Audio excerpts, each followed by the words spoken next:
वर्तमान समय राज्य में अति प्रबल गरम एवं गुड़गुड़ी लोक अस्तव्यस्त करुवा समय अपराह समय कालबैशाखी झड़ राज्यर प्राय सबु जिला गुड़िक देखा मिलूँ। अति प्रबल वर्षा सहित जोरजार बिजुली घड़घड़ी मारिबा सहित भयंकर वर्षा पवन देखा मिलूँ। या प्रभाव में गरम एवं गुड़गुड़ी लोक सामान्य आश्वस्ति मिलूँ।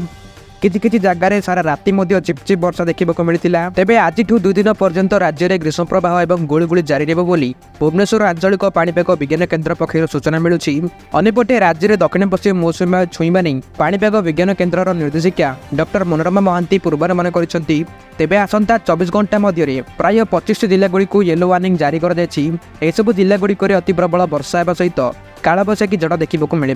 तेबे केउ सब जिलागुड़िक येलो वार्निंग जारी कर नहीं कौन आसुची बड़ खबर चलते देखा। किंतु ता आगु आपण वीडियो को लाइक करनियंतु ता सहित चैनल को सब्सक्राइब करी आपण मानकर केउ जिला कमेंट कर जणांतु।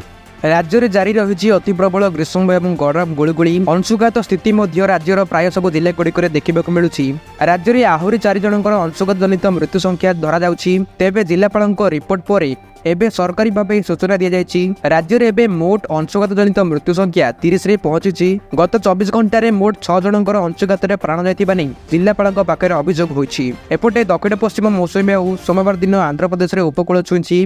तेलंगाना पश्चिम केन्द्रीय और उत्तर पश्चिम बंगोपसागर किसी अंचल को अग्रसर होइछि। आगामी 5 दिन मध्य यह ओडिशा छुईबाक पाग अनुकूल रही। स्वाभाविक भाव जून 10 ରୁ 12 तारिख भितर मौसुमी ओडिशा रे पहुंची थाए।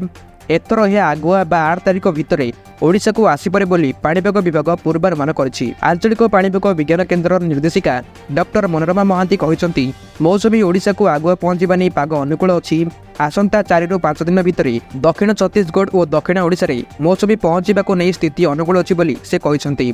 तेबे 5 और 6 तारिख बेलकु राज्य में वर्षा हेबो। दक्षिण ओडिशा एवं उपकूल ओडिशा समेत विभिन्न स्थान में वर्षा होई पारे।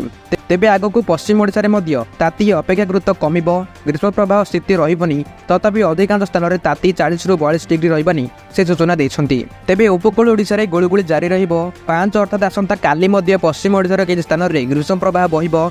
6 ରୁ उपकूल ओडिशा समेत आभ्यंतरण ओडिशा ता सहित दक्षिण ओडिशा रे मध्य भल वर्षा हेबो बोली पाणीपाग विभाग आकलन करिछि। मेघुआ पाग जोगु राज्यर सब स्थान में तापमात्रा खसिछि।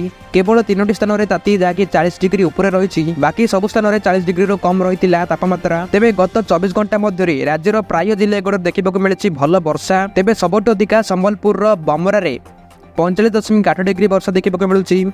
तासंगु बरगढ़ एवं सुंदरगढ़ में भल वर्षा देखा मिलूँ। तेबे आंचलिक विज्ञान केन्द्र पक्षर जारी होता सतर्क सूचना अनुसार आसंता 24 घंटा मध्य मालकानगिरी कोरापुट नवरंगपुर रायगड़ा गजपति गंजाम कंधमाल नुआपड़ा बलांगीर सोनपुर बौद्ध नयगढ़ खोर्धा पुरी कटक जगतसिंहपुर केन्द्रापड़ा जाजपुर भद्रक बालेश्वर मयूरभंज सुंदरगढ़ झारसुगुड़ा एभली उपकूलित सागक को दक्षिण उत्तर एवं पूर्व ओडिशा रे प्रबल वर्षा को नहीं येलो वार्निंग जारी कर मोटामोटी भाव कहवाक गले राज्यर प्राय 25 जिला गुड़िक हालुकर मध्यम दलर वर्षा देखा सहित कालबैशाखी झड़ जो बिजुली घड़घड़ी प्रबल मात्रा में मारिबा नहीं सतर्क सूचना जारी कर 5 ରୁ 6 तारिख मध्य राज्यर नुआपड़ा बलांगीर कंधमाल सोनपुर बौद्ध बरगढ़ संबलपुर झारसुगुड़ा सुंदरगढ़ अनुगुल नयगढ़ खोर्धा पुरी कटक ढेंकानाल केउझर मयूरभंज बालेश्वर जाजपुर भद्रक केन्द्रापड़ा एवं जगतसिंहपुर जिला को येलो वार्निंग जारी कर ठीक यह सब जिला गुड़िक कालबैशाखी तांडव रचिब।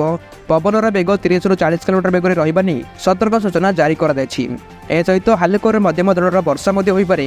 तेबे एहिभଳି कालबैशाखी वर्षा आसंता 8 तारिख पर्यंत लागि रहिबो बोली पाणीपाग विभाग पक्षर सतर्क सूचना जारी कर।